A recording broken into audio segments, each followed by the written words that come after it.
మా సిరిసిల్ల నియోజకవర్గ నాయకులు అదేవిధంగా కరీంనగర్ నుంచి కూడా వచ్చిన కొంతమంది మిత్రులతో మరి రాష్ట్రంలో మున్సిపల్ ఎన్నికలు రాబోతున్న ఈ తరుణంలో మనం ఏ రకమైన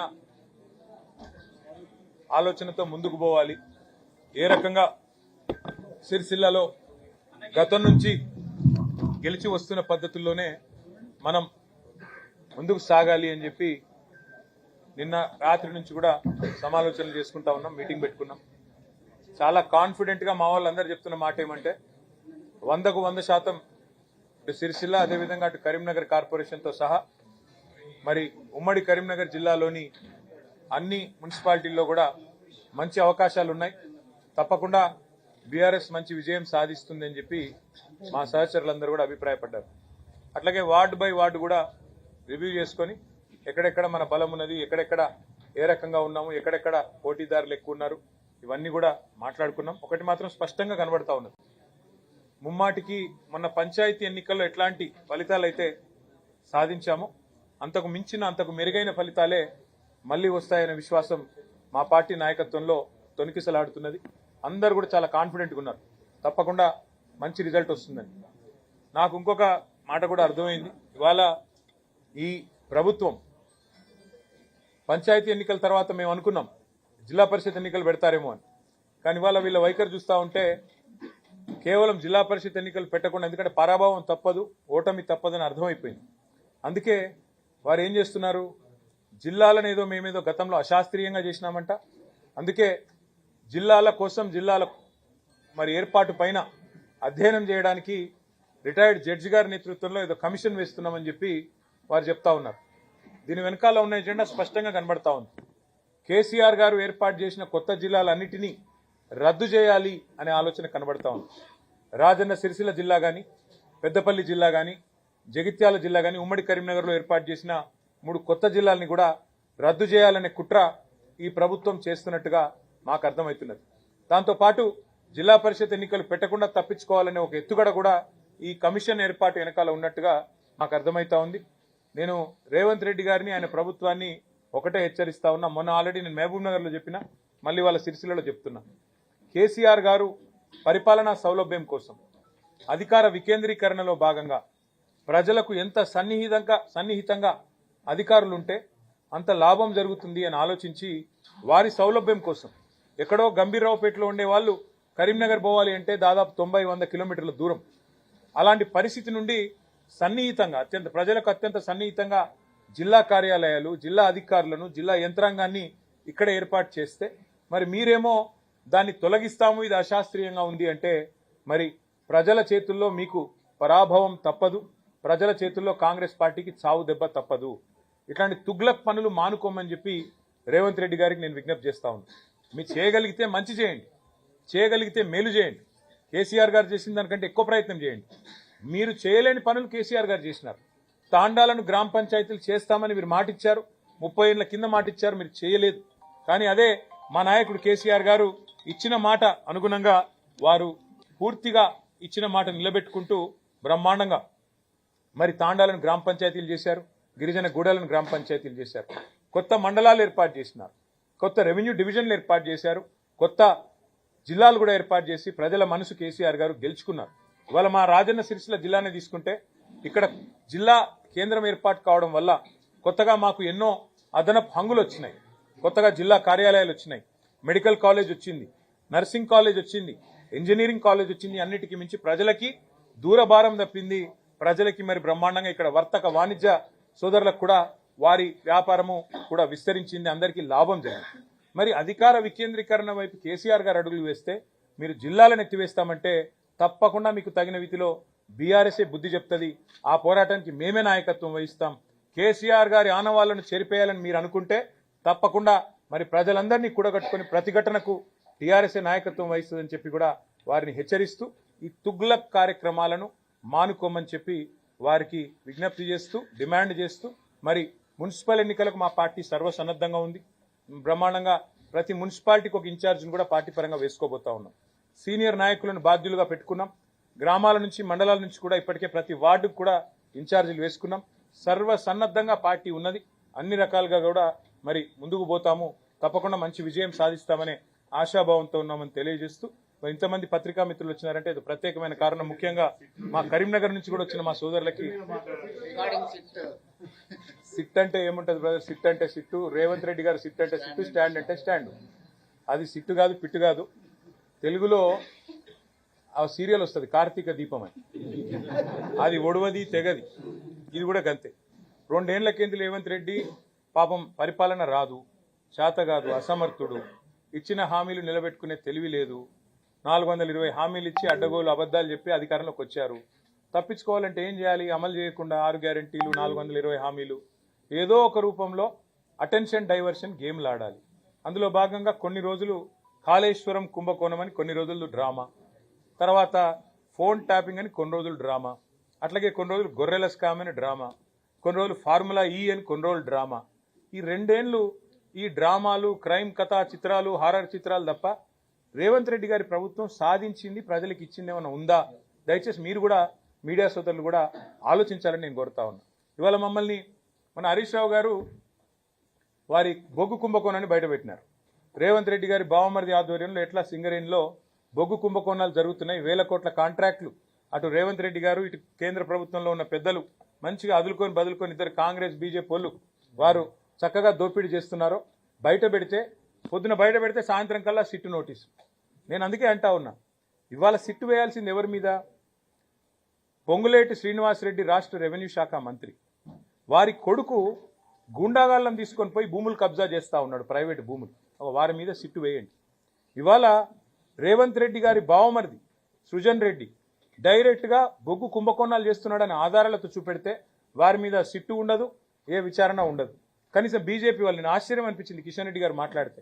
ఆయన అంటున్నాడు, ఏది రాష్ట్ర ప్రభుత్వం కంప్లైంట్ చేస్తున్నట, ఈయన సిబిఐ విచారణకు ఆదేశిస్తారట.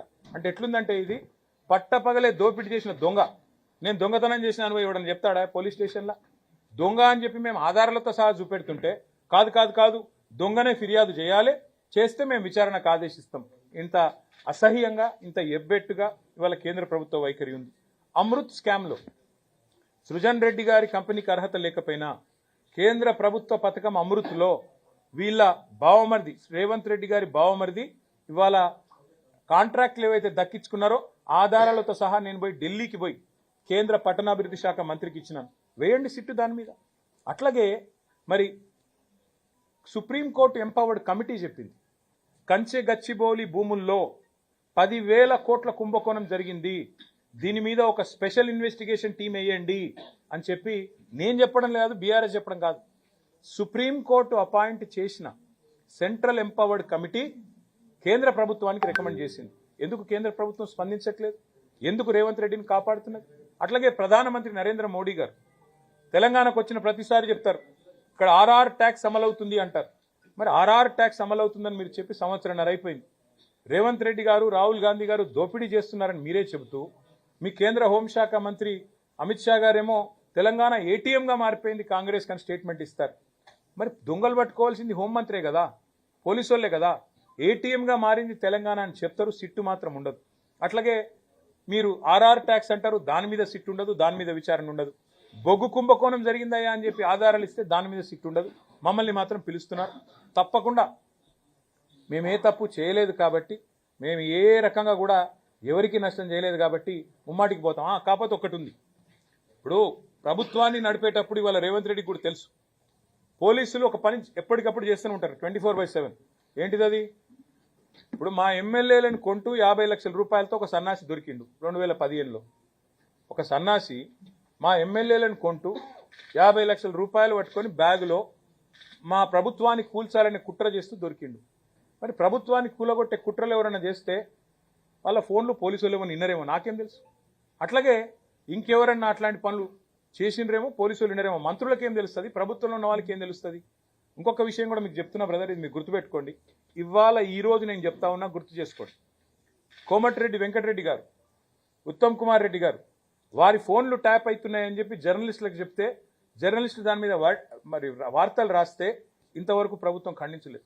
ఇవాళ నేను అడుగుతా ఉన్న రాష్ట్ర డీజీపీ గారిని, రాష్ట్ర ఇంటెలిజెన్స్ ఐజీ గారిని, మీరు ప్రమాణం చేసి చెప్పగలుగుతారా రాష్ట్రంలో ప్రస్తుతం మీరు ఫోన్లు ట్యాప్ చేయట్లేదు, మంత్రుల ఫోన్లు ట్యాప్ చేయట్లేదని? ఫోన్ ట్యాపింగ్ అనేది, గూఢాచారి వ్యవస్థ అనేది, పోలీసులు ఈరోజు కాదు, నిఘా వ్యవస్థ అనేది శాంతి భద్రతల పరిరక్షణ కోసం, అట్లాగే ప్రభుత్వాలని అస్థిరపరిచే కుట్రలు ఎవరైనా చేస్తే దాని నుంచి ప్రభుత్వాలను కాపాడడం కోసం 1952 నుంచి నెహ్రూ గారి టైం నుంచి ఈరోజు మోడీ గారి టైం. నాకు చాలా ఆశ్చర్యం అనిపించింది. ఇవాళ కేంద్ర హోంశాఖ సహాయ మంత్రి గారు ఏదో మాట్లాడినారు, చూసినారు వాళ్ళ ట్వీట్ ఏదో. ఆయన హోంశాఖ సహాయ మంత్రి, ఆయన ఆధీనంలో ఉండే పోలీసులు కూడా ఇవాళ దేశంలో కొన్ని వేల ఫోన్లు వింటున్నారు. అది ఆయనకు తెలుసో తెలియదో నాకు తెలియదు. అంటే ఇది దేశ భద్రతకు, శాంతి భద్రతల పరిరక్షణకు, ప్రభుత్వాల స్థిరత్వానికి సంబంధించి పోలీసులు రొటీన్గా శాంతి భద్రతలు కాపాడాలి అనుకున్నప్పుడు జరిగే కార్యక్రమం. దానికి మంత్రులకు, ప్రభుత్వంలో ఉండే రాజకీయ నాయకులకు పాత్ర ఉండదు. ఇదే రేపు చెప్తాను నేను. ఏం చెప్తే ఇంకా కొత్తగా మాకేం సంబంధము, మాకేం తెలుసు? ఇవి రొటీన్గా జరిగే కార్యక్రమాలు జరుగుతుంటాయి. ఈ రోజు కూడా ఇప్పుడు మీతో మాట్లాడుతున్నాను కదా, పక్కనే కాంగ్రెస్ ప్రభుత్వం ఉన్నది కర్ణాటకలో, తెలంగాణలో కాంగ్రెస్ ఉన్నది, ఇటు పక్కకు బీజేపీ ఉన్నది. ప్రతి ప్రభుత్వం ఈ దేశంలో గూఢాచారి వ్యవస్థ మీద ఆధారపడుతుంది. ప్రభుత్వాధినేతలకు రిపోర్ట్లు వస్తాయి. ఎట్లా వస్తాయో మాకు తెలియదు. వాళ్ళు ఎట్లా తీసుకొచ్చిన సమాచారం మాకు తెలియదు. మేము అడగము. మేమంటే మేము కాదు, ముఖ్యమంత్రులకు, మంత్రులకైతే అసలే తెలియదు. ఇది వాస్తవం. ఈ దేశంలో ఇదేదో కొత్త విచిత్రమైన విషయం అన్నట్టు, చాలా గొప్ప విషయం ఏదో వీళ్ళు పరిశోధించి సాధించినట్టు నేను ఇవాళ అడుగుతున్నా. ఎవరిని అడగాలి? సిట్ ఎవరిని పిలవాలి? నిజానికి గతంలో ఇంటెలిజెన్స్ ఐజీగా పనిచేసి ప్రస్తుతం డీజీపీగా ఉన్న శివధర్ రెడ్డిని పిలిచినరా? గతంలో టీఆర్ఎస్ ప్రభుత్వంలో ఇంటెలిజెన్స్ ఐజీగా మొదటి ఇంటెలిజెన్స్ ఐజీ ఎవరు? ఇవాళ డీజీపీ శివధర్ రెడ్డి గారు. ఆయనకు తెలుస్తుంది ఎవరి ఫోన్లో ట్యాప్ చేశారు, మాకేం తెలుస్తుంది? గతంలో డీజీపీగా పనిచేసిన మహేందర్ రెడ్డి గారికి తెలుస్తుంది. మొన్నటిదాకా డీజీపీగా పనిచేసిన జితేందర్ గారు, ఆయన గతంలో హోమ్ సెక్రటరీ ఉండి, ఆయనకు తెలుస్తుంది. ఎవరిని పిలవాలనో వాళ్ళని పిలవకుండా ఇందులో ఏదో మాకేదో రాజకీయ నాయకులకు సంబంధం ఉన్నట్టు కార్తీక దీపం సీరియల్ లాగా, ఓడువని అంతులేని కథలాగా, కేవలం టైం పాస్. ఇప్పుడు మీరు ఉరికొచ్చి రోజు కరీంనగర్కి వెళ్ళి, హైదరాబాద్కి వెళ్ళి ఫోన్లు ఈడికి వెళ్ళి ఉరికొచ్చుడు. ఎందుకంటే మేము నాగం చేస్తుడు, వాళ్ళ బొగ్గు కుంభకోణాల మీదకి, వాళ్ళ కమిషన్ల మీదకి దృష్టి పోవద్దంటే ఈ కమిషన్లు వేయాలి. ఇంకా ఏముంది ఆ సిట్టులో? రమ్మ అడిగితే నేను చెప్తా, కుల్లా చెప్తా. ఇవాళ రేవంత్ రెడ్డి ప్రభుత్వం మా ఫోన్లు ట్యాప్ చేయడం లేదా? ప్రతిపక్ష నాయకుల ఫోన్లు ఇవాళ రేవంత్ రెడ్డి ట్యాప్ చేయడం లేదని ఒక్క అధికారి కెమెరా ముందుకు వచ్చి చెప్పే ధైర్యం ఉందా? చెప్తారా అఫీషియల్గా? వాళ్ళకి తెలుసు, చెప్పలేరు. ఎందుకు? రేపు మా గవర్నమెంట్ వస్తుంది, మళ్ళీ మేము ఎంక్వైరీ చేసినాం అనుకో, వీళ్ళందరూ అలా బొక్కల పడతారు. వాళ్ళకి ఎరికే. వాళ్ళు ఏ ప్రభుత్వమైనా భారతదేశంలో 1952 నుంచి నేటి వరకు మాకు రాజకీయ నాయకత్వంతో సంబంధం లేకుండానే శాంతి భద్రతల పరిరక్షణ, సామాజిక మరి స్థిరత్వము, అట్లాగే ప్రభుత్వాల స్థిరత్వం కోసం ఎప్పటికప్పుడు వేగులు సమాచారం సేకరిస్తూనే ఉంటారు. కానీ రాజకీయ నాయకత్వానికి, ముఖ్యమంత్రి అయినా మంత్రులకైనా మాకు ఆ సమాచారం ఎట్లా వస్తుంది అని తెలియదు. రెండోది, ఇప్పుడు నేను ఫర్ ఎగ్జాంపుల్ చెప్తున్నా మీకు, మాకేదో సమాచారం కావాలి అనుకోండి, నాకు కాదు ప్రభుత్వాధినేతకు సమాచారం కావాలి, పోలీసు వాళ్ళకి చెప్తే వాళ్ళు తెచ్చిస్తారు. వాళ్ళు ఎట్లా తెచ్చారో మాకు చెప్పొద్దు, మేము అడగద్దు. అది మౌఖిక ఒప్పందం, అది ఓవరాల్గా చట్టం. ఇది తెలుసు పోలీసు వాళ్ళకు. కానీ ఇప్పుడు ముఖ్యమంత్రి దావోస్ పోయిండు కదా, ఆడికెళ్ళి హార్వర్డ్ పోతుండు కదా, 10 రోజులు టైంపాస్ చేయాలి కదా. ఓ రోజు హరీష్ రావుని విలువుండ్రి, ఓ రోజు కేటీఆర్ని విలువుండ్రి, దినమంతా ప్లేట్ బ్రేకింగ్లు పెట్టి బదలు కొట్టుండ్రి, గుచ్చుతున్నారు, పొడుస్తున్నారు, లోపల పీకుతున్నారు, ఏకుతున్నారు, ఏమి ఉండదు. మేము చేసేది తప్పేం లేదు, వాళ్ళు పీకేదేమీ లేదు. ఇదొక అబ్సల్యూట్ ట్రాష్ కేసు, ఇది బక్వాస్ కేసు. దీనిలో ఏమి లేదు. ఇది విచారణ చేస్తున్న పోలీసులకు కూడా తెలుసు. ఇంకా విచిత్రం ఏంటంటే, నేను మొన్న హరీష్ రావు గారిని పిలిస్తే ఏమో కొత్త విషయాలు ఏమో చెప్తారేమో అనుకున్నా. ఏం లేదు, అడిగింది అడుగుడు, తిరల మరల చేసి అడుగుడు, మరల తిరలేసి అడుగుడు. మమ్మల్ని కూడా రేపు గదే ఉంటుంది. టైంపాస్ చేసి సాయంత్రం వరకు మీడియా దృష్టి ఆకర్షించి, మీకు పాపం మీకు కూడా ఏదో ఒక వార్త మసాలా కావాలి కాబట్టి మీతో కూడా నడిపించి, దినమంతా ఆడో విజువల్, ఈడో విజువల్, ఆడో కెమెరా, ఈడో కెమెరా పెట్టి డ్రామా, అంత తప్ప ఏం లేదు. ప్రజలకు పనికొచ్చే ఒక్క పని ఈ ప్రభుత్వం ఈ 2 ఏళ్లలో చేసిందా? ఒక్క మహిళకు 2,500 రూపాయలు ఇచ్చిందా? దాని మీద చర్చ జరగద్దు. 6 గ్యారెంటీల మీద చర్చ జరగద్దు. 100 రోజులు అన్నది మర్చిపోవాలి. ఏమనంటే కేసీఆర్ అప్పులు చేసిండని డప్పు కొట్టాలి. ఇదే దిక్కుమాలిన ఆలోచన తప్ప వాళ్ళు పీకేదేం లేదు, వాళ్ళతో అయ్యేదేం లేదు. బరాబర్ పోతా, బరాబర్ వాళ్ళకి చెప్పొస్తా. నేను అడుగుతా ఫస్ట్ సిట్టోళ్ళు ఏమని, మీరు నా ఫోన్ ఇలా ట్యాప్ అవుతుందా లేదా చెప్పురు ముందని అడుగుతా. చెప్తారా? గది కథ. ఇది ఒక రొటీన్గా జరిగే వ్యవహారాన్ని ప్రభుత్వంలో రొటీన్గా గూఢచారి వ్యవస్థ చేసే పనిని ఇదేదో జరగలేని పని ప్రపంచంలో ఎన్నడూ జరగలేదు. ఇప్పుడు రొటీన్గా ఎవడన్నా మా ప్రభుత్వాన్ని పడగొట్టే లుచ్చా పని ఎవడన్నా చేస్తే 50 లక్షల రూపాయలతో ఎవడన్నా బ్యాగ్ పట్టుకొని దొరికితే మా ఎమ్మెల్యేలను కొనుగోలు చేసే ప్రయత్నం చేస్తే వాళ్ళ ఫోన్లు ఇంటే ఇన్నరేమో మాకేం సంబంధం దానికి. ప్రభుత్వాన్ని కూలగొట్టే పని ఎవడన్నా వెధవ చేస్తే ఆ వెధవను అడ్డుకునే క్రమంలో ఆ వెధవ ఫోన్లు ఇంటే మాకేం సంబంధము. పోలీసుల పని అది. మేమేం చేస్తాం దానికి? మాకు సంబంధం ఉండదు. రొటీన్ ప్రక్రియ అంటున్నారు. రొటీన్ ప్రక్రియ అనే కంటే ముందు ఈ కేసు ప్రారంభ దశలో కేటీఆర్ కేంద్రంగా అనేక పుంకాలుగా వార్తలు వచ్చాయి. ఎవరు ఇచ్చినారు వార్తలు? సిరిసిల్లలో ఒకటి ఇక్కడ సర్వర్ పెట్టారు, ఇక్కడ ఒకటి ఆఫీస్ పెట్టారు, అక్కడ అంతా పెట్టారు, అంతా కేటీఆర్ కన్సర్న్ జరిగిందని చెప్పేసి సోదర ఒక్క మాట అడుగుతా. లేదు ఒక్క నిమిషం సోదర, ఒక్క మాట మీరు అంటున్నారు కదా, అంటే మీరు అడిగేది ఇక్కడ పెట్టారు. నేను చెప్తాను సోదర, ఒక్క మాట చెప్పండి. మీరు నాకు 2 ఏళ్ళు అయింది కేసు ప్రారంభించి. ముంగడు చూడాలన్నా ఆయన అందంగా ఉన్నాడని అడుగు. ఇప్పుడు 2 ఏళ్ళు అయింది కేసు విచారణ ప్రారంభించి. 2 ఏళ్ళు అయింది కదా. ఇప్పుడు తమ్ముడు ఒక మాట అన్నాడు, పుంకాలుగా కథనాలు వచ్చినాయి. ఎక్కడికి వెళ్ళి వచ్చినాయి? ఎవరన్నా ఒక అధికారి అఫీషియల్గా ప్రెస్ మీట్ పెట్టిండా? ఎవరన్నా మంత్రి అఫీషియల్గా మాట్లాడిండా? ఏడికెళ్ళి వస్తున్నాయి ఇవన్నీ? ఏడికెళ్ళి వస్తున్నాయి? లీకులు తప్ప. ఇట్లయిందట అట్లయిందట, అదిగో పులి ఇదిగో తోక. ఒక్కటంటే ఒక్క ప్రెస్ మీట్, ఒక్కటంటే ఒకటి అధికారిక వార్త ఏదైనా వచ్చిందా? సీఎంఓల నుంచి లీకులు. గతంలో అప్పుడు సినిమాలో గ్రీకు వీరుడు అని పాట ఉంటుంది, అట్లా రేవంత్ రెడ్డి పేరు లీకు వీరుడు అని పెట్టాలి.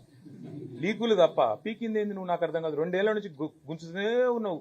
ఎప్పుడు నీకు కొద్దిగా టైంపాస్ కావాలంటే నోటీస్. నేను దావోస్ పోతున్నా, ఎక్కడ మా ఉప ముఖ్యమంత్రి నా మీద కోపంగా ఉన్నాడు, బొగ్గు కుంభకోణంలో ఆయన వాటా నేనేదో కొట్టేసే ప్రయత్నం చేసినా అని. కాబట్టి ఆయన నా కుర్చీ ఏమైనా గుంజుకుంటాడేమో. ఏం చేయాలి? టైంపాస్ చేయాలి. 2 రోజులు నోటీసుల పేరు మీద డ్రామా ఇవ్వాలి. మాకు ఇంకో 2 రోజులకు ఇంకోళ్ళకి నోటీస్ ఇస్తారు. ముఖ్యమంత్రి గారు వచ్చేదాకా టైంపాస్ చేయమని చెప్పిపోయిందట. కాబట్టి టైంపాస్ చేస్తున్నారు. కానీ ఒకటి మాత్రం వాస్తవం, మేము ఏ తప్పు చేయలేదు. కాబట్టి ఎవనయ్యకు భయపడం, అది మాత్రం పక్క.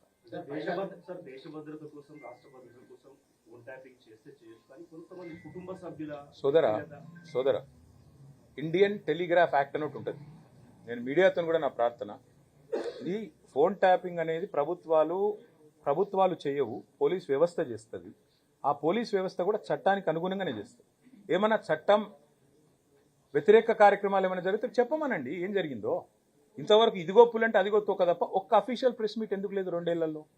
ఒక్క అధికారి బయటకు వచ్చి ఎందుకు మాట్లాడాడు? ఇంకోటి నేను అడుగుతున్నా, మళ్ళీ చెప్పు నాకు. శివధర్ రెడ్డి గారు ఇవాళ డీజీపీ, ఆ రోజు మా ఐజీ ఇంటెలిజెన్స్. ఆయనకు తెలియకుండానే జరిగిందా మీరు చెప్పిన ఏదో వ్యతిరేక కార్యక్రమం? మరి ఆయన ఎందుకు పిలుస్తలేరు? మహేందర్ రెడ్డి గారు మా గవర్నమెంట్లో 5 ఏళ్ళు డీజీపీ, మరి ఆయన ఎందుకు పిలవదు? ఓన్లీ పొలిటికల్ లీడర్లు ఎందుకు టార్గెట్ చేస్తున్నారు? అట్లాగే మీరు గమనించండి జాగ్రత్తగా. హోమ్ సెక్రటరీ ఎవరుండే గతంలో మొన్నటిదాకా డీజీపీగా ఉన్న జితేందర్ గారు, రవి గుప్తా గారు, వాళ్ళు ఎవరైనా పోయినరా విచారణకి? మరి ఏం జరుగుతుంది ఈ రాష్ట్రంలో? రాజకీయ వేధింపులు, రాజకీయ హరాస్మెంట్ తప్ప ఈ విచారణలో ఏముంది? ఏమన్నా విషయం ఉంటే ఈ పాటికే నానా యాగి చేయబోతుండే రేవంత్ రెడ్డి. ఆలోచించండి మీరు కూడా. ఎన్ని రోజులు పడిపోతారు ఈ టాక్టిక్స్? మీ మీడియా కూడా. నా డిమాండ్ ఏంటంటే ఇది లొట్టపీస్ కేసు, ఇందులో ఏం లేదు, ఈ హౌల పనులు బంద్ చేయమని చెప్తున్నాను. ఎందుకంటే రేపు ఇదే అధికారులు ఎవరైతే ఈరోజు అత్యుత్సాహాన్ని ప్రదర్శిస్తున్నారో వాళ్ళకు కూడా తెలుసు. ఇవాళ నేను అడుగుతాను, మీరు ఈరోజు మంత్రుల ఫోన్లు ట్యాప్ చేయడం లేదా? నేను చెప్పడం కాదు ఇది. కోమటిరెడ్డి వెంకటరెడ్డి గారు, ఒక మంత్రి గారు, ఉత్తమ్ కుమార్ రెడ్డి గారు కొంతమంది జర్నలిస్టులతో మాట్లాడుతూ మా ఫోన్లు మాట్లాడలేకపోతున్నాం మేము, మా ఫోన్లు వింటున్నారు అంటే ఆ జర్నలిస్ట్ గారు ఒక కథనం రాసినారు. ఇంతవరకు ప్రభుత్వం దాన్ని ఖండించిందా? పోలీసులు ఖండించారా? ఇవాళ మంత్రుల ఫోన్లు వినడం లేదా? ప్రతిపక్ష నాయకుల ఫోన్లు ఈ రాష్ట్రంలో ఇవాళ ట్యాప్ కావడం లేదా? బ్రదర్ నేనేమంటున్నా అంటే వాళ్ళకు కూడా తెలుసు, పోలీసు వాళ్ళకు కూడా, ఇది కేవలం వాళ్ళు బలి పశువులు అయ్యే ఒక కార్యక్రమం రాజకీయ క్రీడలో. మీరు మొన్న ఒకటి గమనించండి, మీరు అందరూ జర్నలిస్టులు, 3 మంత్రుల మధ్యన పంచాయతీ, ముఖ్యమంత్రికి 3 మంత్రుల మధ్యన వాటాల పంచాయతీ. పలైంది ఎవరు? 3 జర్నలిస్టులు. మా దొంతు రమేష్ గారు, సుధీర్ గారు, పరిపూర్ణచారి గారు మొన్న వాళ్ళు అరెస్ట్ అయింది. అసలు వాళ్ళందరూ బాగానే ఉన్నారు. అసలు కథ ఏంది? కాంగ్రెస్ పార్టీలో ఆధిపత్య పోరు, అంతర్గత పోరులో 3 మంత్రుల మధ్యన వాటాల పంచాయతీలో 3 జర్నలిస్టులు బలి. అదే పద్ధతుల్లో ఇప్పుడు ఈ ఫోన్ ట్యాపింగ్ వ్యవహారంలో కూడా ఈ దిక్కుమాలిన రాజకీయ క్రీడలో, ఈ వికృతమైన క్రీడలో రేపు బలు పశువులు అయ్యేది అధికారులు. ఎట్లయితే మన జర్నలిస్టులు బలి పశువులు అయినరో రేపు మళ్ళీ ప్రజల ఆశీర్వాదంతో, తెలంగాణ ప్రజల దీవెనతో మళ్ళీ ఖచ్చితంగా కేసీఆర్ గారు సీఎం అవుతారు. అప్పటికి మళ్ళీ మేము ఎంక్వైరీ స్టార్ట్ చేసినాం అనుకో, ఇలా ఏ ఫోన్లు ట్యాప్ అయినాయో మొత్తం బయటకు వస్తాయి. ఇవాళ వాళ్ళు ఏమేమి అక్రమ కార్యక్రమాలు చేస్తున్నారో అన్ని బయటకు వస్తాయి. అప్పుడు ఇదే అధికారులు ఎవరైతే ఉన్నారో వాళ్ళందరూ ఇబ్బందులు పాలవుతారు. అది వాళ్ళకు కూడా తెలుసు. అందుకే నేను అడుగుతున్నా, చెప్పమనండి వాళ్ళని. ఇవాళ ఈ రాష్ట్రంలో రేవంత్ రెడ్డి ప్రభుత్వం ఫోన్ ట్యాపింగ్ చేయడం లేదా? ఒక్క అధికారం చెప్పమండి బయటకు వచ్చి, నేను చూస్తా. ధైర్యంగా చెప్పమనండి. ఇండియన్ టెలిగ్రాఫ్ యాక్ట్ ప్రకారం సర్వేలెన్స్ అనేది అక్కడక్కడ ప్రభుత్వాలు ఏమైనా అస్థిరపడ్డప్పుడు పోలీసు వాళ్ళు చేస్తారు. అది మాకు సంబంధం ఉండదు బ్రదర్. రాజకీయ నాయకత్వానికి మాకు సమాచారం వస్తే కూడా ఏదన్నా అది ఎట్లా వచ్చిందని అడగడానికి కూడా మాకు హక్కు లేదు. ఇది నేచర్ ఆఫ్ గవర్నమెంట్లో ఉన్న వాళ్ళం కాబట్టి, మంత్రులుగా పనిచేసిన వాళ్ళం కాబట్టి ఇంత వివరంగా మీకు చెప్తున్నా. దీన్ని ఏదో పెద్ద ఏదో జరగకూడదు, ఏదో జరిగిపోయింది, ఏదో అయిపోయిందని వీళ్ళు పుంకాలుగా లీకులు ఇవ్వడం, దాన్ని మీరు రాయడం, దాన్ని చూసి ప్రజలు కార్తీక దీపం చూసినట్టు చూడడం, ఇది అల్టిమేట్గా అందరికీ నష్టం. మీకు నష్టం, మాకు నష్టం, అన్నిటికన్నా మించి ఆ అధికారులకు నష్టం. Thank you. డైవర్షన్ పాలిటిక్స్ నడుస్తున్నాయి, కక్ష సాధింపు ధోరణి అంటారు. ఏ కక్ష సాధింపు అనేది నేను చెప్పాల్సిన పని లేదు. ఇలా రాష్ట్ర ప్రజలకు ఎప్పుడో అర్థమైపోయింది. ఇప్పుడు ఇన్ని కేసులు, ఇన్ని కమిషన్లు, ఇన్ని రకాల విచారణలు. ఇప్పటికి నేను ఏసీబీకి 2 సార్లు 3 సార్లు పోయినా, ఈడీకి ఒకసారి పోయినా.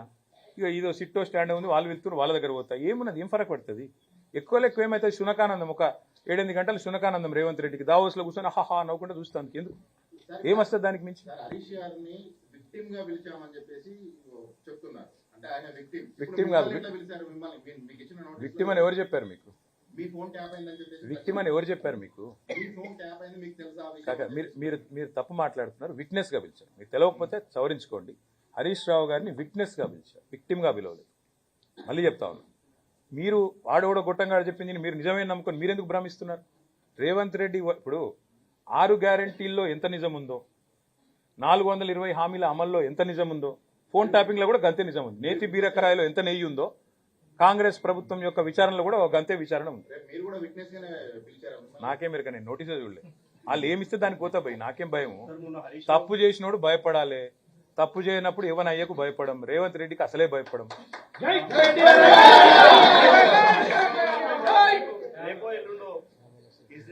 దానికోసం టైం పాస్ చేయాలి, మీడియా మేనేజ్మెంట్ చేయాలి.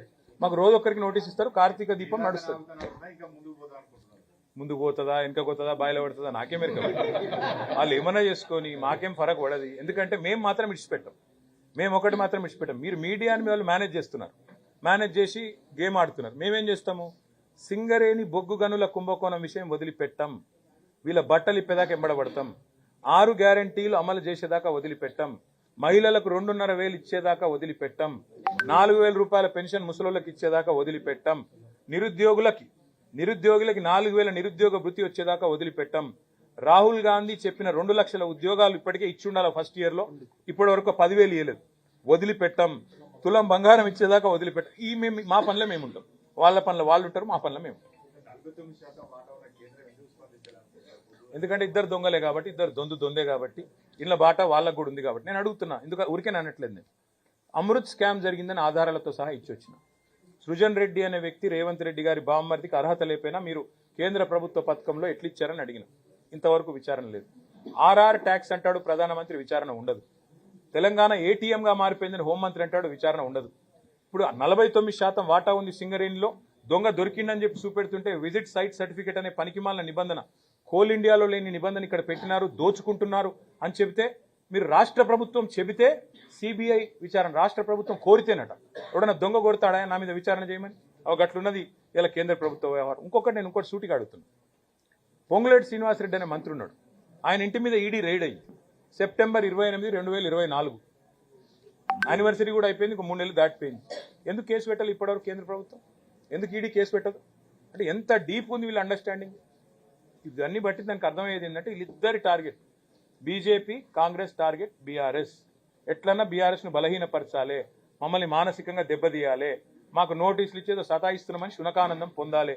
పొందండి, we'll tackle it, we'll deal. Thank you.